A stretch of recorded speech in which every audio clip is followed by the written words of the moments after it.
Whenever I want to try a new pattern that I'm not quite sure will work for me, I'll usually grab that fabric in my stash that's been kind of sitting there forever, something that I'm not really in love with, to make that top. And so that's how this top came about. Let me tell you about it. I'm Maddie with Maddie Sews, and welcome to my channel. First, if you haven't already, I'd like to ask you to please subscribe and hit that thumbs up for me. It really does help me out here on YouTube.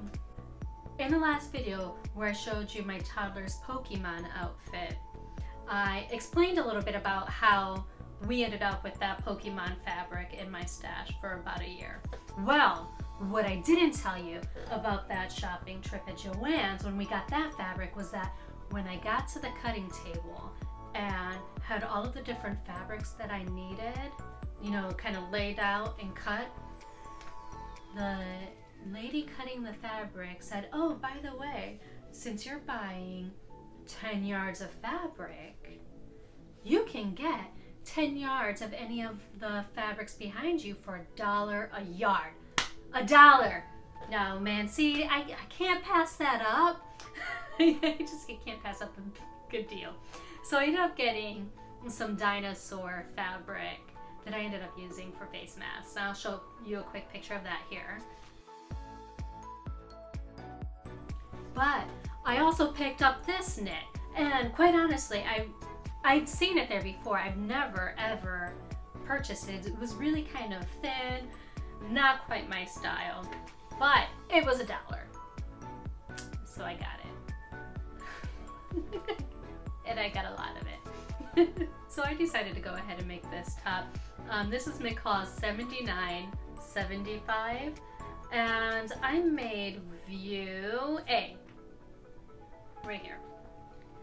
So what I usually do when I try a new pattern that I'm really kind of uncertain about, I'll go on patternreview.com and check out what other people have said about it. Plenty of people have made this pattern. But I didn't do that this time. I just kind of went in, I cut a large, which was like the standard sizing that I would typically cut for a top at the shoulders. And then at the hips, I graded out to an extra large to give myself a little more space there. And I decided I wanted the horizontal stripes. I wasn't quite sure how it would play out when everything was all knotted up. And it turns out not so great. So first, let's talk about the shoulders.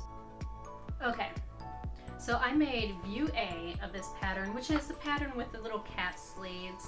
I did the majority of this top on my serger, and I finished off some parts on my sewing machine. The major issue that I had with this top was that for some reason, the sleeves started right here, right here. That's where the sleeves started.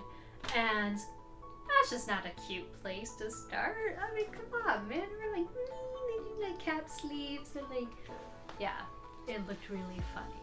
So I ended up cutting off the sleeves because this was a fabric that I just really wasn't committed to anyway. So and it's really thin. There's no way I was gonna take a seam ripper to the serger threads and pop holes all over this. It wasn't worth it to me.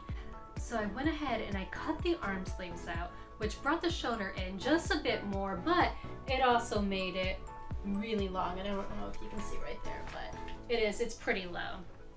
I mean, I can use this to work out in. I'm okay with that. I'm okay with a new yoga top. Another issue that I had, and this was entirely my fault, I didn't pay attention to the direction that I was supposed to cut the neckline on. So the band here is typically shorter than the actual neck hole, so you have to stretch it so that it fits the neck hole and it kind of lays flat.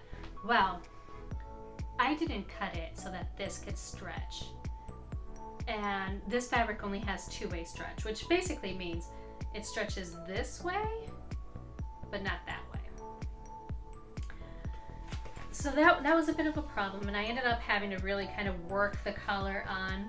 And the last issue that I have with this top is that really, it's not well suited for stripes. I mean, this top, let me just show you a picture first.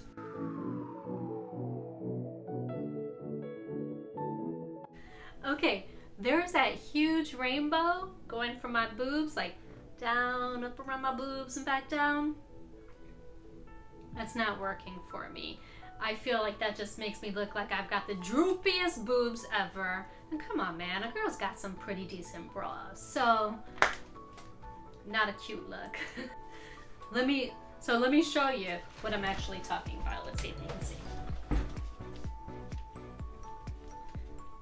See the rainbow?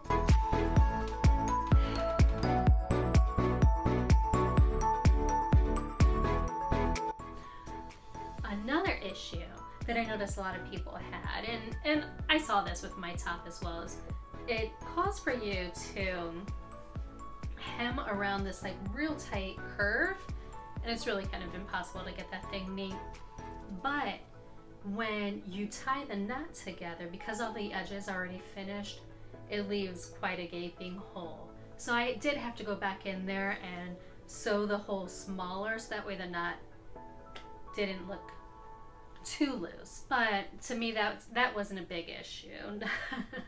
Not like my itty bitty sleeves. So even though I cut out the size large, and I graded out to an extra large at the hips, this pattern only used up a little over a yard's worth of fabric, which means that I had quite a bit more left over. So what I did was I went ahead and did a quick mock-up of a t-shirt pattern that I've been wanting to do for years now, just because that's the one hole that I have in my closet. So my goal for June is to actually make a bunch of t-shirts and kind of fill that hole. So you guys will see those coming up shortly. But until then, let me know what you actually think about this top and if it's okay for yoga. I'll catch you guys next week. Bye.